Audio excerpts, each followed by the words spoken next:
Mr. Chairman, I will have a question on charger right. All right. How question is the charger right? It's very simple. I'm a very simple man of facts. Very simple man, yeah. Would you please describe the tribunal? Sorry, not the tribunal.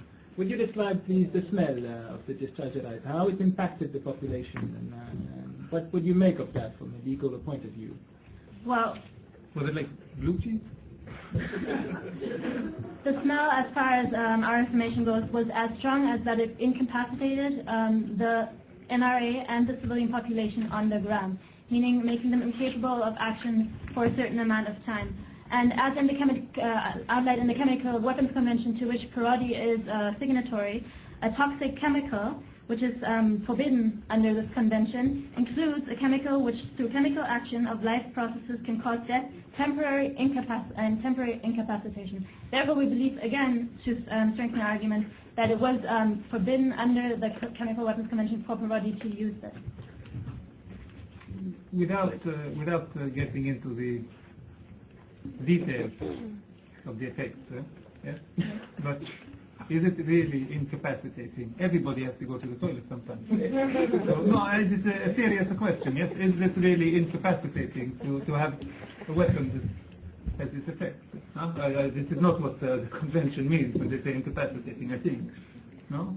We believe it did have this very incapacitating effect, and as it does fall under the convention, which one could argue about, however, through the wording it does, we believe it did fulfill the right convention. And regarding the dog issue, Ms. Laila, would you please elaborate on that? Thank you. I believe that the ramifications of the use of this weapon are extremely serious. First of all, it's a violation of the principle of distinction. There are civilians in the jungle who are exposed to the chemical and therefore under a risk of being attacked by the dog. Second, the dog who has been trained to attack any person carrying arms, if an injured NLA member who, due to his wound, become an hors de combat, he will be attacked. This is prohibited. It is prohibited to attack all the combat according to Article 23C of the Hague Regulation, also under Common Article 3 of the Fourth Geneva Convention, which prohibits violation to life and person. I think you mentioned, one of the things you mentioned earlier was that there's been a denial of quarter. Can you elaborate on that, please? Yes, of course. And where do you find this rule? Thank you. The NRA personnel who tried to escape the jungle and tried to surrender, but was attacked by the dog. Well, this constitutes a denial of quarter because actually they could not surrender. What is the definition of a denial of quarter? Where is the rule? It's enumerated in Article 23D of the Hague Regulation, also Common Article 3, and it might amount to war crime under Articles 8.2b(2) or 8.2e(6) when we are talking about. But does it apply if there is no risk of death for them? Okay, they cannot surrender, but what's the problem? They stick around, it's a little uncomfortable for a bit, and then they're okay. That denial of quarter. I would like to remind you that those dogs are very dangerous. The denial of quarter is to declare that no quarter will be given. Was such an order given? No, but no implicit order had been given, but the effect on the Someone said to the dogs, don't give quarter. I don't understand this. Would that be the first time, Yeah, well, thank you, Judge. That's why you always dissented, but I was in the majority. Okay, I'm also, I just want to do one more. But you say that it's incapacitated. Surely if you are able to surrender through raising your rifle, you can't be completely incapacitated. Actually, maybe it was an embarrassing way. I really don't want to go. On this note, actually, there was one NRA soldier that we are aware of who tried to surrender and was tied against a tree, sniffled on by a dog, and urinated upon. And we would like to point out... And this is a violation of of the Torture Convention, under which, when we define it, torture is defined as the means any act under which severe pain, physically or mentally. We believe this is a clear violation on the mental level. It's a severe mental suffering to be urinated on by a basset hound. It happens to Andy over here all the time. And my wife as well. Well, in addition, if I may, since we are in I think we'll move on. Thank you. I'm not sure you're persuaded. Perhaps we could hear from perhaps we could hear from the representative Perotti with regard to the use of discharger right. Do you accept that this is? I assume you don't, but perhaps you can tell us why you don't accept that the use of this weapon was unlawful. And who came up with it, huh? Yeah, it's very fertile mind. Thank you, sir. That's quite a creative military branch, and we believe that the use of the discharge right was maybe referred to as problematic, but we believe generally it was legitimate due to some reasons. The first is the strict prohibitions are on asphyxiating poisonous or similar gases.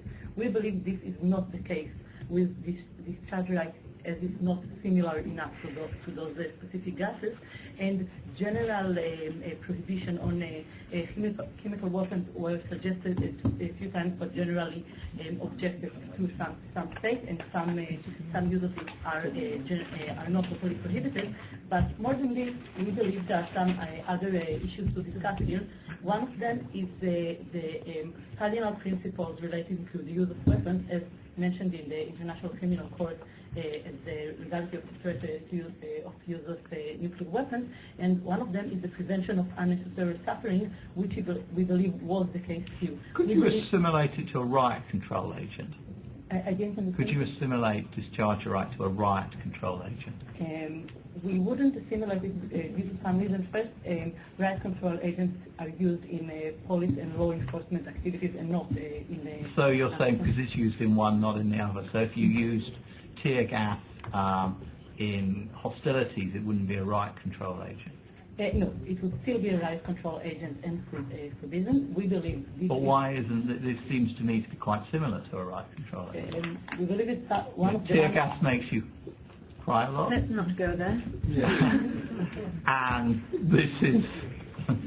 Well, let's not go into details, but why are the two not analogous? Thank you, sir. First, we believe it's one of the anomalies of the international humanitarian law, allowing lethal means and methods and prohibiting some less harming methods, and we believe since the principle of unnecessary suffering is a core principle to the international humanitarian law, reflected also in the additional protocols and international criminal court decision in general customary law, we believe that in this case, some time of distress, we will not elaborate on this, to the NRA members presented in the woods was not problematic regarding the military advantage as a whole of the operation, as a principle reflected also in the Rome Statute and in the reservation of some important states, and also mentioned by some known law professors such as Professor Dienstein, Professor Shani, and Professor Garden, to mention some of them. And we believe in this course, due to misfortunate events, the state of Perotti, of course, will think more about the use of such weapons. Do you consider the discharge right to be a discriminate weapon? We acknowledge the problematic of the discharge right to discriminate, but we believe since the area was known to be populated by NRA members, in this specific case it was possible to use it. But you had a situation when wind blew the discharge right into the city of Donegano, right? Okay. And we stopped and you stopped it, okay. But the wind blew it, and suddenly all the civilians are affected. Huh? We're not aware of this possible effect. We're really sorry. You weren't aware of the wind? We weren't aware to the...